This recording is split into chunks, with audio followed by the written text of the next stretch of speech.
Қайырлы кеш, қадірлі көрермен, Жетісу арнасының тікелей эфирінде 19 аймақ хабары. Эфир тізгінінде Нұржан Қасаболатов. 2025 жыл өзгерістерге толы сәттермен басталды. Елді елең еткізгеннің бірі Мемлекеттік кірістер комитеті енді 3 ай аралықты 100 түрлі тұлғадан мобильді аударымдар алған азаматтарды бақылауға алмақ. Жаңа талап нақты кімдерге, нақты қандай болмақ? Осы және өзге сауалдарға жауап алмаққа студиямызға арнайы қонағымызды шақыртқан болатынбыз. Олай болса таныстырып өтейін. Жетісу облысы Мемлекеттік кірістер департаментінің камералдық мониторинг бөлімінің басшысы Ринат Айдарұлы. Қош келдіңіз. Қош көрдік. Сонымен қатар қымбатты көрермен, тікелей эфир болғандықтан студиямыздың қонағына хабарласып, сауалдарыңызды қоюларыңызға болады. Байланыс нөміріміз 40 17 57, қала коды 872 82. Ринат мырза, ел елеңдеулі. Жаңа жылдан бері мобильді аударымдарға қатысты әңгіме аса қызу. Осы жайлы өзіңіз егжей-тегжей түсіндіріп өтсеңіз. Мақсаты неде? Бұл талаптар кімдерге қатысты? Мобильді аударымдар қадағалаудың ең негізгі мақсаты ол көлеңкелі экономикамен күрес болып табылады. Бұл жерде мобильді аударымдарды қадағалау кезең-кезеңмен жүзеге асырылатын болып бекітілген болатын. Бұл өзгерістер 2022 жылдан бері енгізілген. Яғни 2022 жылы мемлекеттік қызметкерлер және олардың жұбайлары бойынша ақпарат 2022 жылдың қорытындысы бойынша 23 жылы мемлекеттік кірістер органдарына екінші деңгейлі банктерден берілген болатын. 2023 жылдың қорытындысы бойынша 2024 жылы квазимемлекеттік сектор қызметкерлері және олардың жұбайлары бойынша ақпарат, 2024 өткен жылдың қорытындысы бойынша жеке кәсіпкерлер және заңды тұлғалардың құрылтайшылары және олардың жұбайлары бойынша ақпарат мемлекеттік кірістер органдарына келіп түсетін болады. Қазіргі таңда өте ауқымды түрде әлеуметтік желіде басқа да хабарларда айтылып жатқан нәрсе, ол биылғы жылдан бастап 2025 жылдың қорытындысы бойынша жеке тұлғалардың аударымдары қадағаланатын болады. Яғни бұл жерде кәсіпкерлерді, шағын кәсіп иелері болсын, жеке тұлғаларда қатысы бар. Биылдан бастап жеке тұлғалардың аударымдары да қадағаланатын болады. Яғни бұл көлеңкелік салықтан жалтарған азаматтарды анықтау мақсатында ма? Бұның негізгі мақсаты? Бұл аударымдар қадағалаудың сіздің жеке тұрмыстағы аударымдарыңызды қадағалауға еш қатысы жоқ. Бұл жерде тек қана өзінің жеке есеп шотын кәсіпкерлік мақсатта қолданатын салық төлеушілерге қатысы бар. Енді бағана айтып кеттік қой, 100 түрлі тұлғадан аударымдар дедік. Жалпы мысалы енді нақтырақ көрерменімізге де түсінікті болу үшін осыны егжей-тегжей түсіндіріп өтсеңіз, бұл қалай іске асырылады?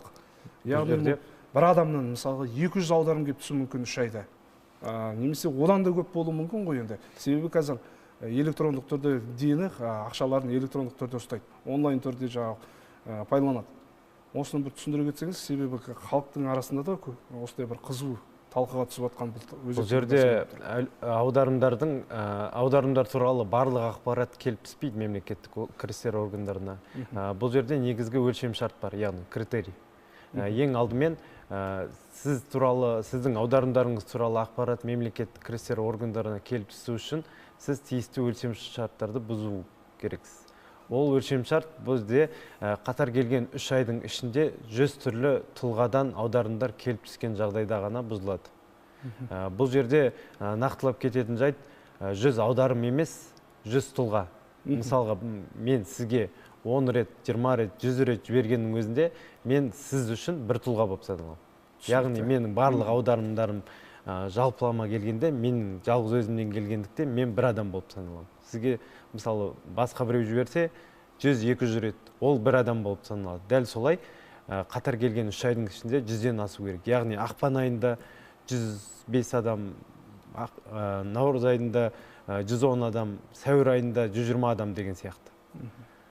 Сол өлшем шартты бұзған жағдайда ғана екінші деңгейлі банктар ағымдағы жылдың қорытындысы бойынша бізге ақпарат беретін болады. Өлшем шартты бұзған азаматтар бойынша ғана.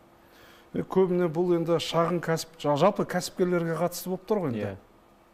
Бұл жерде кәсіпкерлерге тікелей қатысты, себебі кәсіпкерлер өзіне кәсіпке қатысты өздерінің жеке есеп шоттары болады. Ал жеке аударымдарды қабылдайтын шот ол жеке тұлғаның кәсіпкерлікке қатысы жоқ шоты болып табылады. мына екінші деңгейлі банктерден банк қосымшасын тіркеген кезде де банк тарапынан ескертулер жасалады. Бұл шотты сіз тек қана жеке мақсатта қолдануыңыз керек. Яғни жаңағы туған туыс, дос жаран, жаңағы бала шаға, отбасы деген сияқты аударымдар ғана қолданылу керек. Енді түрлі жағдай болуы мүмкін. Мысалға, жаңағы 100 түрлі тұлғадан жаңағы аударымдардың саны асып кетсе 3 айда, жаңағы өзіңіз айтпақшы 110, 120 кетіп қалған жағдайда қандай жауапкершілікке тартылады? Бұл кісілерге айыппұл салына ма, жоқ? Жоқ, бұл жерде егер сіз аталған өлшем шартты бұзған жағдайда екінші деңгейлі банктер мемлекеттік кірістер органдарына ақпарат береді. Сол ақпаратқа сәйкес мемлекеттік кірістер органдары тарапынан салық төлеушілерге хабарлама жіберіледі. Аталған хабарламада жаңағы салық төлеуші тарапынан қандай бұзушылықтар болғаны баяндалады. Егер сіз сол бұзушылықпен келісетін болсаңыз, онда қосымша салық есептілігін тапсырасыз, немесе жеке тұлға болсаңыз кәсіпкер ретінде тіркелесіз деген сияқты. Егер келіспеген жағдайда өзіңіздің түсініктемеңізді беріп, мысалға сіздің кәсіпкерлікке қатысыңыз жоқ болса, өзіңіздің тиісті түсініктемеңізді бересіз. Сол берген түсініктемеңізге байланысты мемлекеттік кірістер органдары шешім шығарады. Хабарламаны орындалған немесе орындалмаған ретінде таниды. Содан ары қарай әкімшілендіру шаралары жүзеге асырылады. Егер сіздің берген дәлелдеріңіз толық, мысалға, немесе нақтыланбаған болса, онда әкімшілендіру шаралары жүзеге асырылады. Нақты қандай жауапкершілікке тартылады? Сонда әкімшілік жауапкершілігі бұл жерде? Жоқ, әкімшілік жауапкершілік емес, әкімшілендіру шаралары. Әкімшілік жауапкершілік жоқ. Бұл жерде егер сіз жеке кәсіпкер болып тіркелсеңіз, бірақ белгілі бір кезең үшін өзіңіздің өлшем шартты бұзған жағдай. Тапқан табысыңызды төмендетіп салық есептілігін тапсырғаныңыз анықталса, яғни сіз мысалы сіз салық есептілігінде 10 миллион табыс көрсетсеңіз, бірақ аударымдарыңызға сәйкес сізден 20 миллион келіп түссе, сіз қалған 10 миллионды өзіңіздің табысыңыз ретінде көрсетіп, өзіңіздің қолданатын тиісті салықтық режиміңізге байланысты тиісті салықтық мөлшерлемемен салықтарыңыздың толық төленуін қамтамасыз етуіңіз керек. Мемлекеттік кірістер органдарының ең негізгі мақсаты ол жаңағы мемлекетке төленетін салықтардың және міндеттердің уақытылы және толық көлемде төленуін қамтамасыз ету болып табылады. Сондықтан қабылданып жатқан шаралар болып табылады. Жақсы, енді бұл енді жеке кәсіпкерлерге тікелей қатысы бар дедік қой. Жалпы бұл сол кәсібилеріне ауыр тимей ме? Мәселен, ол азаматта мысалға жылына 2 рет жеке кәсіпкер ретінде салығын төлейді. Жаңа табыс көзіне қарай байланысты. Одан бөлек жұмысшыға да салық төлейді. Ай сайын мысалға 20.830 теңге деп көрсетіпті екен біз қарағанымызша. Екінші деңгейлі банктерді қызмет үшін олар да өздерінің пайызын ұстап қалады. Енді мына төлемдер арқылы тағы да жаңа өлшем шарты бұзылып жатса, бұл да бір қосымша бір салық ретінде тіркеліп жатса, жаңағы кәсіптің жабылып қалуына болашақта тоқтап қалуына. Бұл жерде бұны қосымша салық ретінде қарастырудың қажеті жоқ. Себебі бұл жерде ешқандай артық мөлшерде салық есептеу мемлекеттік кірістер органдары тарапынан ешқашан болмайтын жағдай. Бұл тек қана тиісті салықтардың уақытылы төленуіне қарсы қабылданған шаралар болып табылады. Сонымен қатар бізде салық кодексінде салық төлеушінің өзіне ыңғайлы режимге сәйкес қызмет атқаруы қарастырылған. Яғни сіз егер шығындарыңыздың барлығын ескере отырып таза табыстан 10% төлейтін болсаңыз, онда ол жалпыға бірдей салық салу режимі қолдануға болады. Егер сіз жаңағыдай тек қана айналымнан шығындарды есептемей отырып төлейтін болсаңыз, онда жарты жылда бір рет 3% көлемінде салық есептеу қарастырылған. Сонымен қатар мысалға қызмет көрсететін такси жүргізушілері, шаштараз, тағы басқа жаңағы табыс көлемі сауда-саттыққа басқаға қарағанда төмен болып табылатын бізде 33 қызмет түрі қарастырылған. Сол қызметпен айналысатындарға патент негізіндегі немесе электронды қосымшаны пайдалану арқылы жүзеге асырылатын салық режимі қарастырылған. Яғни бұл жерде салық ауыртпашылығы түспеу үшін сіз өзіңізге тиімді салық режимін таңдауыңыз керек. Және сол салық режиміне сәйкес салықтарыңызды толық және уақытылы төлеуіңіз керек. Жақсы, яғни бұл көлеңкелі жүйені бұзудың бір несі ғой, тетігі ғой, былайша айтқанда. Яғни салықтан жалтара алмайды. Бірде-бір кәсіпкер. Себебі заң бәріне ортақ болғаннан кейін бір салық төлеуші тарапынан салықтардың толық төленуі, екінші салық төлеушінің тарапынан салықтан жалтару, ол жаңағы қоғамдағы әділетсіздікке әкеліп соғады. Бізде салық салудың әділеттілік принципі салық кодексінде де баяндалған. Соған сәйкес әр салық төлеуші өзіне міндеттелген салықтардың толық төленуі, ол жаңағы біздің конституцияда да бекітілген деп есептейміз. Жақсы, рахмет. Қымбатты көрермен, тағы да естеріңізге сала кетейік, тікелей эфир болғандықтан студия қонағына қандай да бір сауалдарыңыз болса, хабарласуларыңызға болады. Байланыс нөміріміз 401757, қала коды 87282. Жақсы. Ринат мырза, енді мынаны айта кетіңізші, 100 түрлі тұлғадан 250 мың теңгеден аспау керек дедік қой. Бұны қалай түсінуге болады? Жоқ, бұл жерде қазіргі таңда 2022 жылдан бері бекітілген заңға сәйкес тек бір ғана өлшем шарт бар. Бұл жаңағы 100 түрлі тұлғадан қатар келген 3 айдың ішінде аударым келіп түсуі. Ал 255 мың деген сомаға шектеу ретінде қою, ол қазіргі таңда қарастырылуда. Бірақ бұл жерде ескере кететін жайт, 255 мың деген өлшем шарт ол бөлек жүзеге асырылмайды. Ең негізгі өлшем шарт жаңағы 100 түрлі тұлға деген ол сақталады. Яғни бізде қазіргі таңда көптеген сұрақтар келіп түсуде, жаңағы телеарнада, басқа жерде қойылатын сұрақтардың ішінде, мысалға, маған айына 2-3 адамнан 100 мың теңгеден түссе, мен бірден 255 мыңды асып кетемін ғой. Сонда мен аударымдардың тексеріле ма деген сияқты сұрақтар бар. Бұл жерде жаңағы тағы да қайталай кетейін, негізгі өлшем шарт сақталады. 100 түрлі тұлға. Яғни 100 түрлі тұлғадан асып, сонымен қатар 255 мыңнан, сол 100 түрлі тұлғадан асқан сомаларыңыз 255 мыңнан асқан жағдайда ғана сіздің аударымдар туралы ақпаратыңыз бізге келіп түседі. Яғни, егер сіз 100 түрлі тұлғаға... Мұның өзі әлі бекітілген жоқ. Бекітілген жоқ. Егер сіз 100 тұлғаға толмаса, сіздің аударымдарыңыз мысалы 50-60 тұлға. Ол жерде қандай сома болса да, ол аударымдар туралы бізге ақпарат берілмейді. Ал енді тағы бір сұрақ, 100 түрлі тұлғадан дедік қой аударымдар. QR код арқылы төлем жасалғандарда есепке алынды ма? Жоқ, QR код ол бізде төлемдер және төлемдер жүйесі туралы заң бар. Сол заңға сәйкес ол төлем түрі болып табылады. Аударым төлем түріне жатпайды, себебі ол жеке мақсатқа арналған. Аударым ол егер сіз кәсіби шоттан басқа бір кәсіпкердің кәсіби шотына аударсаңыз, онда ол аударым төлем көзі ретінде есептеледі. Ал жеке тұлғалар арасындағы бір-біріне аударма жасау, ол төлем болып саналмайды. Ал жаңағы QR код арқылы төлеген жағдайда сіз төлеген ақша кәсіпкердің кәсіпке қатысы бар есеп шотына барып түседі. Сондықтан бұл жерде ешқандай бұзушылық жоқ. Бұл дұрыс. Енді мұндай жаңағы бұл енді қосымша салық ретінде қарастыруға келмейді дедік қой. Жалпы мұндай өзгерістер енді керісінше кәсіпкерлер айлаға көшіп, салықтан жалтарудың жолын іздеп кетпей ме? Жоқ, себебі бұлай деуімнің себебі, бұған дейін міне арнамызға хабарласқан тұрғындар да болды.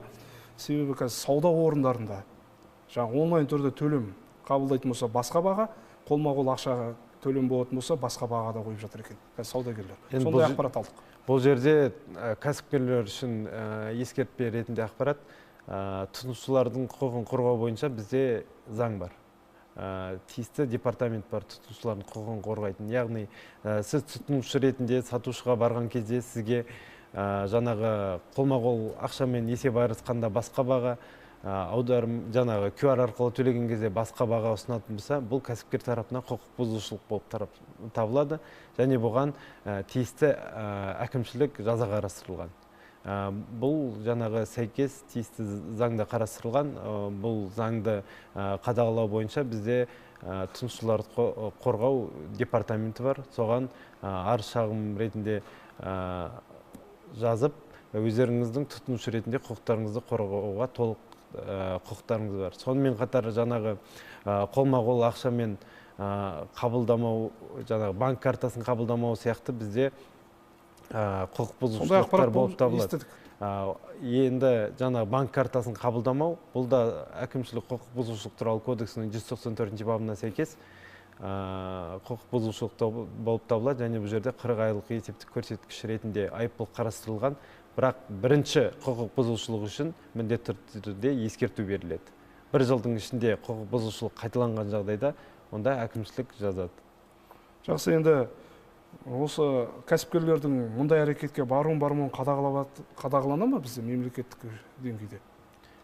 Қалай қадағалап жатырсыздар жалпы бұны бақылауға? Бізде әртүрлі электрондық қосымша арқылы жаңағы арыз шағым қарастырылған, е-өтініш ақпараттық жүйесі арқылы шағымдану қарастырылған. Біздің жаңағы колл-центрлерге хабарласуға болады.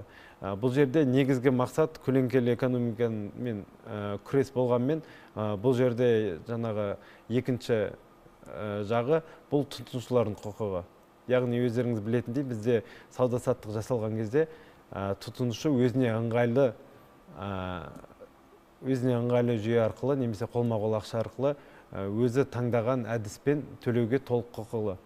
Және кейін ол товардың сапасын жаңағы өзінің несіне сапасы толықтай қанағаттандырмаса, тағы да басқа жағдай болса, немесе жаңағы саудагерлер тарапынан жаңағы жалған ақпарат беріліп, сапасы жағынан төмен немесе айтылған көлемі жағынан басқаша болған жағдайда тұтынушылар құқығын қорғау үшін міндетті түрде салық төлеуге талап етуге болады. Жаңағы тұтынушылардың құқығын қорғау департаментіне хабарласқан жағдайда олар міндетті түрде сатып алу фактісін растайтын құжатты сұрайды. Сондықтан бұл бірінші кезекте жеке тұлғаларға, жаңағы халыққа өзінің тұтынушы ретінде құқығын қорғау үшін керек. Одан кейін барып, ол жаңағы салықтық міндеттеме, жаңағы кәсіпкердің өзінің заңмен бекітілген тиісті шараларын қабылдау болып табылады. Кейде бізде тұрғындар белсендік танытпайды, бұл жағдайда жаңағында арнайы құзырлы орган өкілдеріне, мемлекеттік мекемелерге барып арыз шағымдарын жазып жатпайды, бірақ жаңағындай кәсіпкерлердің сол бір заңсыз әрекеттеріне көніп жүре беретіндер де бар. Айтпаған бұл жерде арнайы бір рейдтік шаралар бар ма? Бар. Себебі осындай ақпаратпен, осындай шағымдармен біздің арнамызға бірнеше тұрғын хабарласты, келіп айтты. Жаңағы көбіне сауда орындарында, орталық базарларда болып жатқан осындай бір құқық бұзушылықтар болып жатыр деген ақпарат алдық. Енді бізде бұған қатысты аталған құқық бұзушылықтарды анықтау мақсатында жаңағы бақылау кассасы машинасының тіркелу-тіркелмеуі, жеке кәсіпкер ретінде тіркелу-тіркелмеуі сияқты тақырыптық тексерулер болады. Аталған тексерулер жаңағы сәйкес нұсқама арқылы жүзеге асырылады. Аталған нұсқамалар прокуратура органдарынан тіркеуден өтіп, жаңағы тиісті заңды құжаттар рәсімделгеннен кейін қала аумағында әр уақытта жүргізіліп жатады. Жақсы. Енді жеке кәсіпкер мысалға бір адамды жұмысқа алды. Оның айлығы 150 мың теңге делік. Мысалға. Соның ішінен жұмыс беруші 25.695 теңгеге салық төлейді. Бұдан бөлек жұмыс беруші жалпы 15 мың теңге тағы да салық комитетіне аударады. Бір жұмысшы үшін кәсіпкер 40.695 мың салыққа аударады екен. Теңгені салыққа аударады. Бұл да кәсіпкерлерге енді салмақ емес па? Себебі болашақтың жаңағыда айтпақшы жабылып қалуына, жұмысын тоқтап қалуына әсерін етпей ме? Енді бұл әлеуметтік төлемдерге келетін болсақ, әлеуметтік төлемдер ол жаңағы кәсіпкердің өзінің немесе оның жұмысшысының әлеуметтік қарастырылған әлеуметтік көмектерге толық құқылы болу үшін бекітілген сомалар болып табылады. Мысалы, сіз медицина органдарына жүгінетін болсаңыз, сізге жаңағы телеарна атынан түсетін әлеуметтік медициналық сақтандыру жарналары болмаған жағдайда сіз жаңағы медициналық қызмет ала алмайсыз. Мысалы, зейнетке шығатын кісілер өзінің жинаған зейнетақы қорына жинаған жарналарына сәйкес тиісті зейнетақы мөлшерін алады деген сияқты. Бұл жерде бұл әлеуметтік төлемдерсіз басқа салықтарды есептегенде салықтың ауыртпашылығы көп емес, және жаңа мен жоғарыда айтып өткендей тиісті өзіңізге ыңғайлы салық режимін сіздің әрқашан таңдауға толық құқылысыз. Мысалға, қазіргі таңда бізде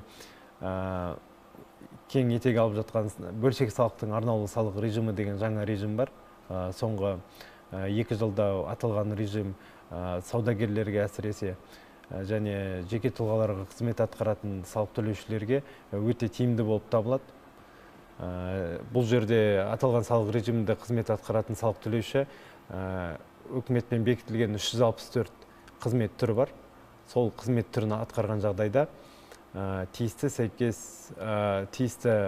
мөлшерлемемен салық төлейді. Бұл жерде салық мөлшерлемесі 4 және 8% құрайды.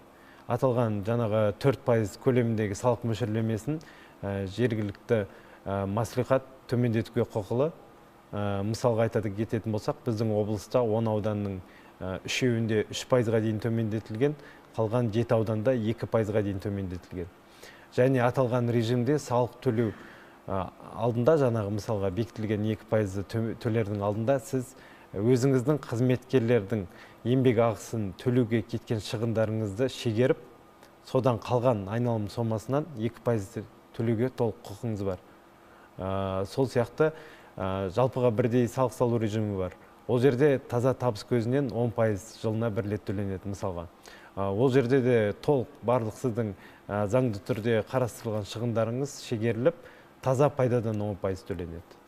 Соған байланысты әркім өзіне ыңғайлы салық режимін таңдауға мүмкіндіктері бар, және әр салық режимі барлық жаңағы сіз айтып өткен жаңағы салық ауыртпашылығы тағы да басқа факторлерді есепке ала отырып жаңағы құрастырылған.